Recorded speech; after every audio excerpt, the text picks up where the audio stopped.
It is 2020 and we are back.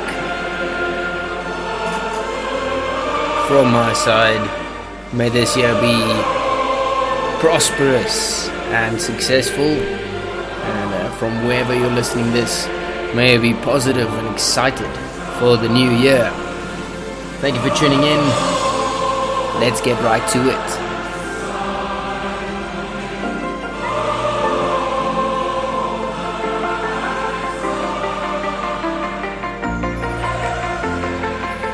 Well, it's episode 9. It's a funny number to start the year off. Maybe you should have started at 10. Well, we're here now, and I went to visit one of my new friends. We had a beer at Hard Rock Cafe Menlyn. If you haven't been there, get there. But for now, get back, sit back, and enjoy the episode. This is The Guy Doing Things, episode 9.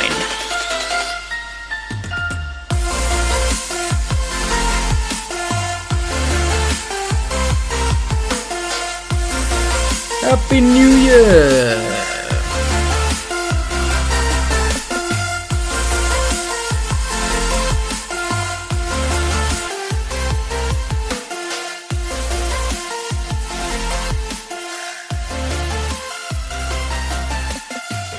Okay, so it's the new year, same old me, the guy doing things, but a different location. I've never been in a Hard Rock Cafe before. If you haven't been there, make sure you get to Menlyn, Hard Rock Cafe Pretoria. There's one in Joburg as well, and in Cape Town. But the Pretoria one is my venue for the next episode, and I'm here with one of my newest friends. Also, he's making the shortlist for one of my coolest friends as well. Francois Nordia, super teacher. Welcome. Thanks, Dalton. Lekker being here. It's good to be with the guy that does things. We're here on the 3rd of January. We're busy. We're running, so we're already doing things. We already talked about people still on the beach, and me and you are grafting, so that's nice. We're already doing things. The difference is, though, we're sitting here on a Friday in Hard Rock Cafe, each with the beer in our hands, ready to get the year going. So, I mean, it's like we're working, but we're also playing. Yes, and it's a good office to be in. I mean, there's a lot of guitars against the walls. It's a nice setting to actually have a meeting in, or not a meeting, but to work in. Dude, if I can have all my meetings in a Hard Rock Cafe, that'll definitely. Also hashtag not sponsored though. Yeah, but we're mentioning it a lot now, and we're not even getting a t-shirt. We'll have to speak to the management here. It's like, guys, can you sponsor our podcast? We have to do that, yeah. But anyway, Francois, welcome once again. Thank you for taking time out of your schedule. And first of all, just who are you? What do you do? And what gave you this title of super teacher? I'm sitting here, guys. If you're listening to this, I'm afraid he's gonna rip open his shirt and there's an S, and he's gonna start flying around the room.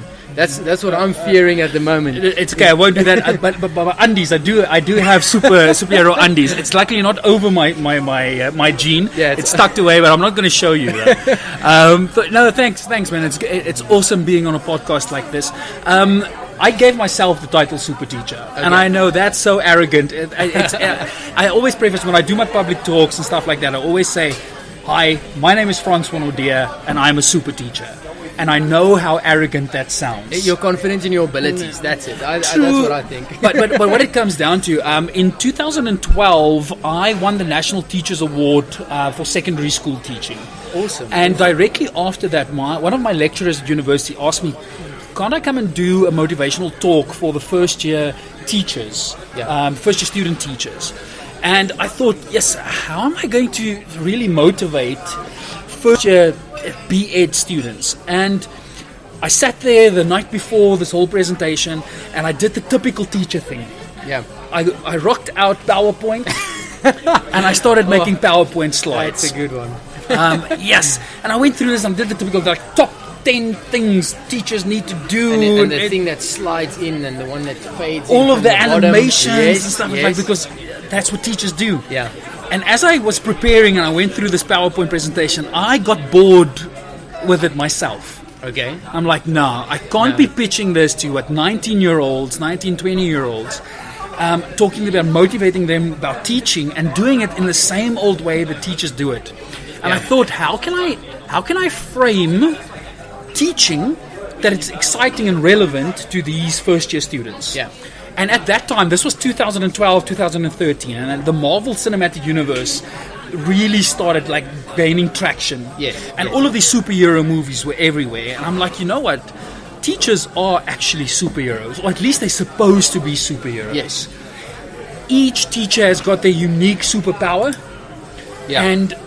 And we need to start refining this.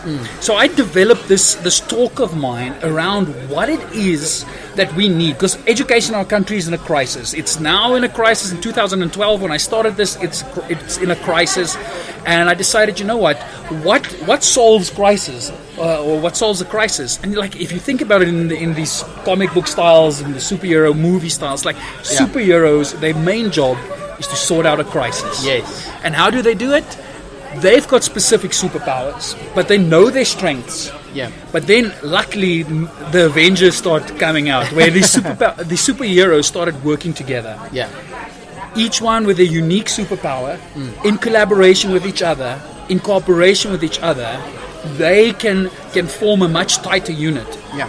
And I started formulating this talk around what it means to be a super teacher. I wish I could have been a fly on the wall in that talk. That was the first ever time that I did these type of public talks. It's the first platform that I had, and I didn't know how it would go down with the students. But afterwards, the lecturers told me these students grasped onto this concept of being a super teacher. Yeah. So much so that even in their exams, in the final year exams, they still referred to this concept of being a super teacher. Wow. And I knew there was something about this. So I thought, you know what? I'm going to attach this to my brand. Yeah. I'm going to attach this to the concept of a teacher, because I truly believe if we want to sort out this country, you can take it globally if you wish, but if we really want to make an impact in society, it starts in the classroom. Yeah. Of course, there's other ways of approaching it, but my reference frame is that it starts in the classroom. If we've got a super teacher in every single classroom, imagine what the impact is we make on young, impressionable minds who grow up and go into society with a positive outlook, who want to make a positive difference in the world. Just imagine what we can do, how we can uplift society if that's our framework. So that's where the super teacher thing comes from. Yeah, and that's awesome. I love it. And what I picked up from you is that there's a lot of energy, and people listening are probably going to think, it's January, they rested out, they have this energy. I actually met him in December, the start of December, at an SME event, and he was as energized as he is now. And that's the thing that we need. I have the same positivity, and I've met a bunch of people studying with me with the same positivity about education. And you're actually falling right into my next question. You said teachers are supposed to be superheroes. Now, how do we... That's the thing, the guy doing things... I'm sitting here with a B.Ed degree, and I've sat next to people in class, and I'm sure you did as well, who are there just to be there. You know, they're there for class until 1 o'clock, and then they go to aunt class or bourbons or whatever to just enjoy their student times. But how do we get the teaching environment to be to take on that superhero outfit and start being the superheroes that they are supposed to be? So I'm everything I'm saying sounds very ideological, and it's a good picture, and it's a good dream to have. But how practical is it really? And I'm under no pretense that every single teacher is going to be a super teacher. Just like not every accountant is a super accountant. Just like every lawyer isn't a super lawyer. What I rather focus on is identifying those individuals that already have this energy, that already have this willingness to go make a positive difference. I taught at the University of Johannesburg for the last 5 years, where I trained other teachers. And in classes of 120, in some cases 280 students in the class, you won't have 250 super teachers. There's a very small percentage of really dedicated students, but who really want to go and make a difference. I much rather focus on those individuals, because here's the thing. I like this analogy. We're in South Africa, we like to braai. Yes. Okay. So and people are not going to like this because it's not braaiing with wood at the moment. Let's talk about braaiing with charcoal. Oh no. I know it's not acceptable, but for I'm the sorry, analogy, guys, I didn't know this before. podcast is over. Sorry, it was nice having you. So, what happens with a fire? Charcoal fire, nonetheless. The thing is, if you start with one coal and you get that one like hot, Yeah. and you then surround that one hot coal with 4 others, Yeah. that energy gets transferred into the 4 others until they get hot. And then the ones around them, what I'm basically saying is you get this ringing out effect. Yeah. Of you start with the ones that are already passionate and let their energy flow to the rest. You'll see in majority of schools, you'll easily identify one super teacher at least, or at least the most super teacher like. Okay, I want to focus on them. Yes. I want to get their fire burning. I want them to focus on their superpower, because what's going to happen eventually is that their energy is going to move on to one other teacher or maybe 2 other teachers, and that then starts ringing out until you have a majority of your staff or of your talent in the school really being like super teachers. Yeah.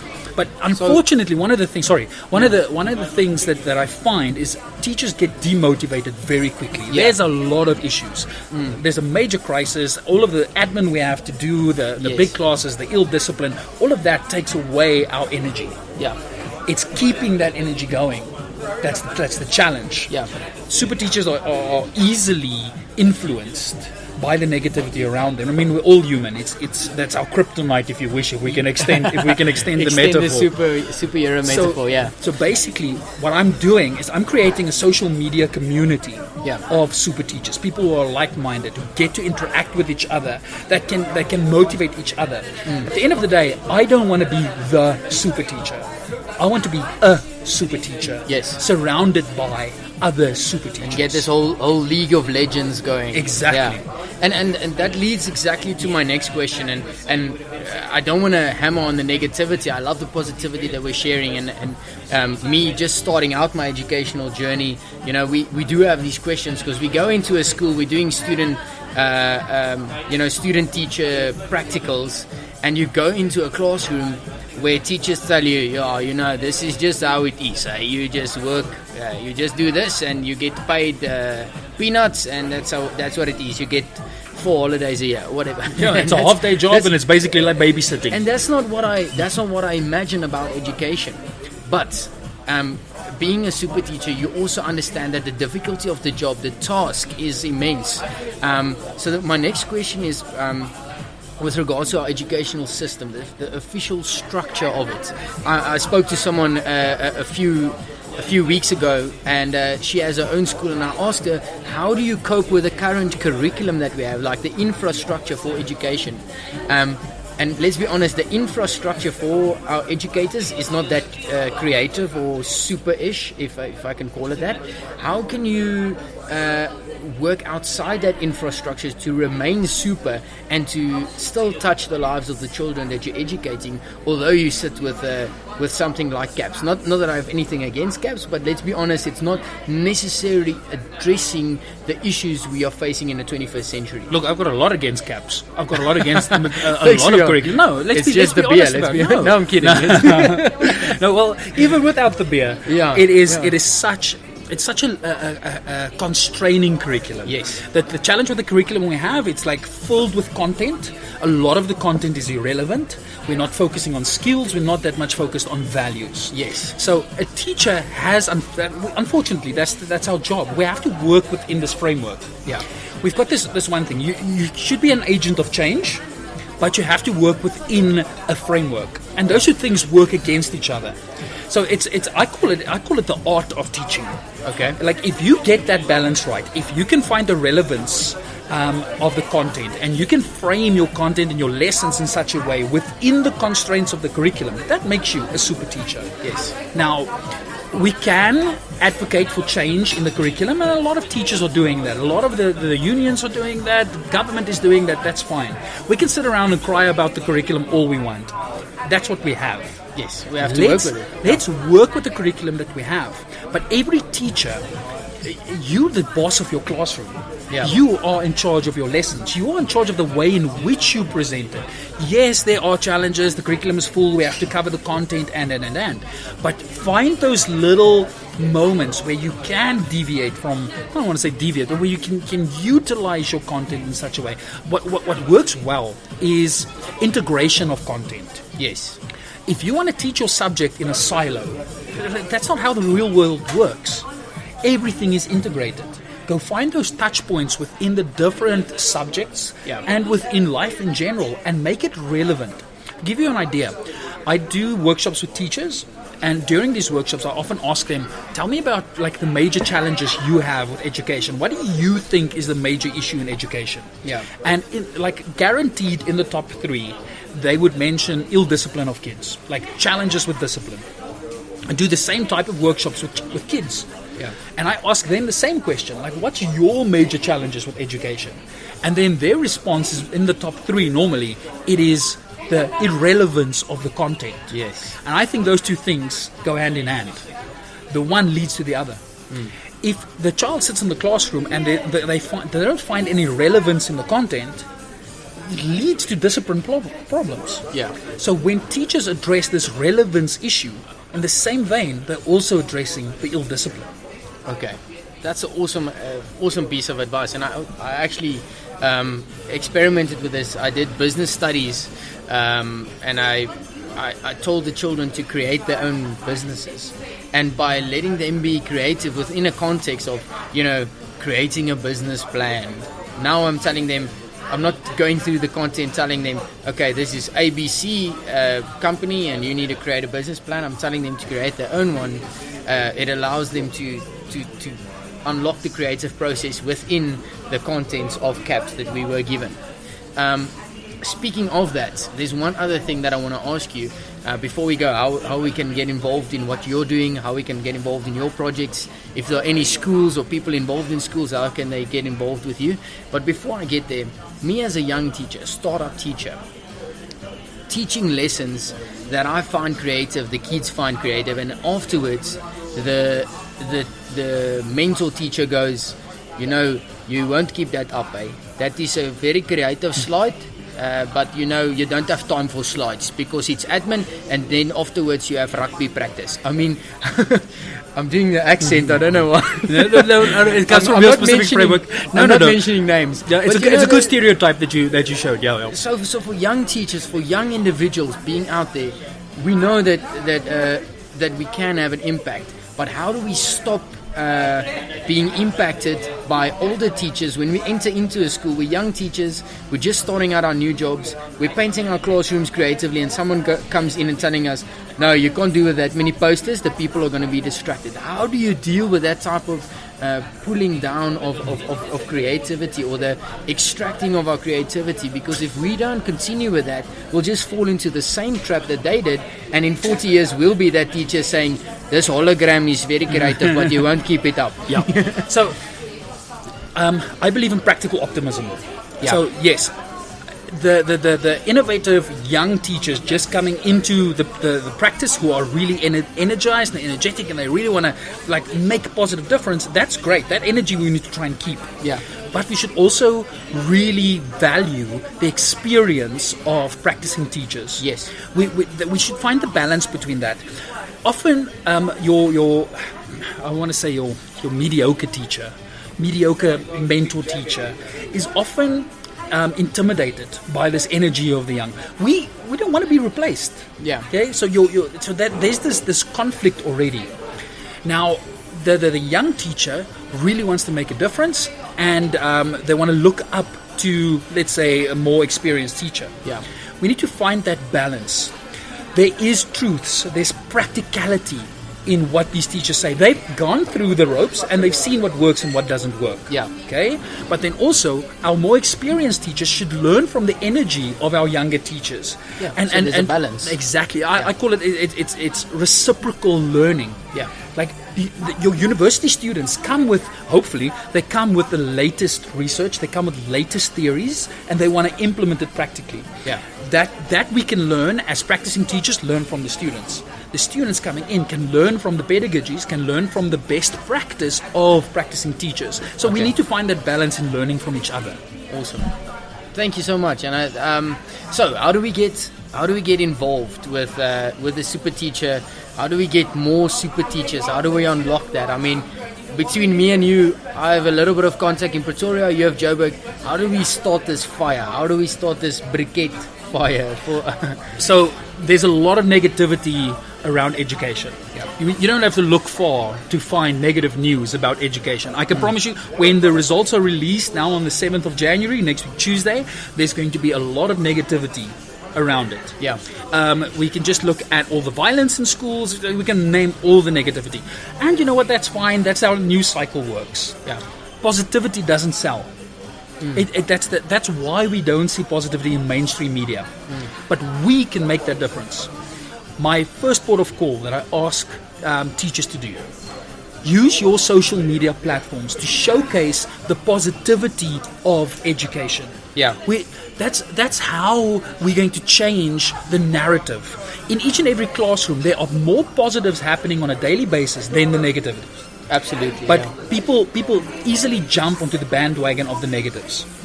We as teachers need to take that responsibility in showcasing the positives in education. So number one, do that on social media. Whatever your platform of choice is, whether it's Twitter. By the way, if you are on Twitter, there's a hashtag that all South African teachers use. Yes. Okay? It's called hashtag ZAEDU. For South African education. Yes. So that's the hashtag we use on Twitter to get all of the super teachers together. It's not my hashtag. It's a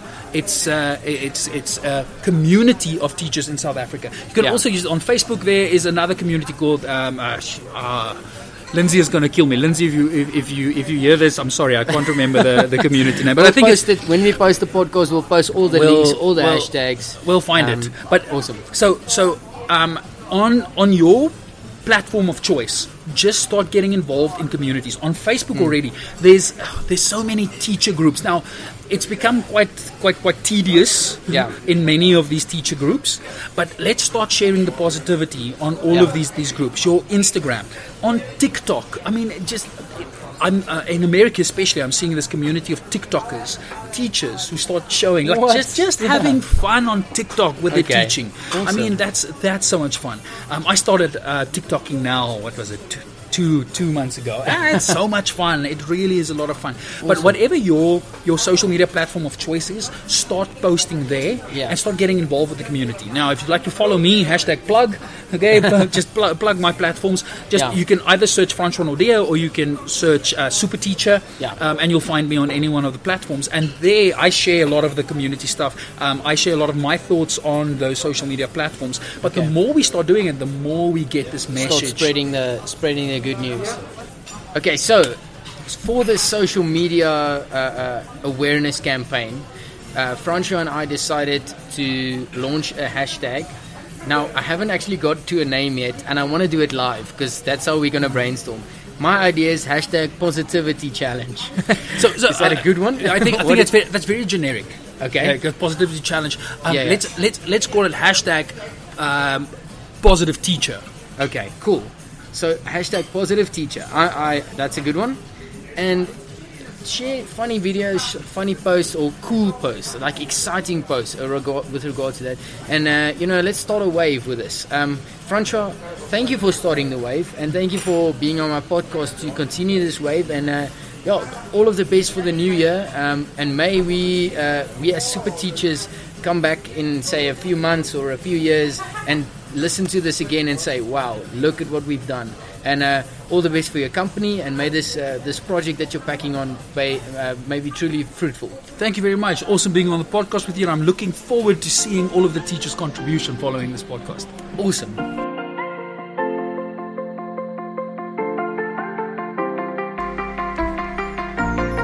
Francois Nordea, the super teacher. That should be a series on Mnet, I think. Well, that was it for episode 9. Hope you enjoyed it. surprise for next week. We're gonna start something that I'm gonna do every week. So hope you're looking forward to it. But for now, cheers. Enjoy the last of your holiday, or enjoy the start of working. That was me, the guy doing things, with Francois Naudier, super teacher. Cheers for now.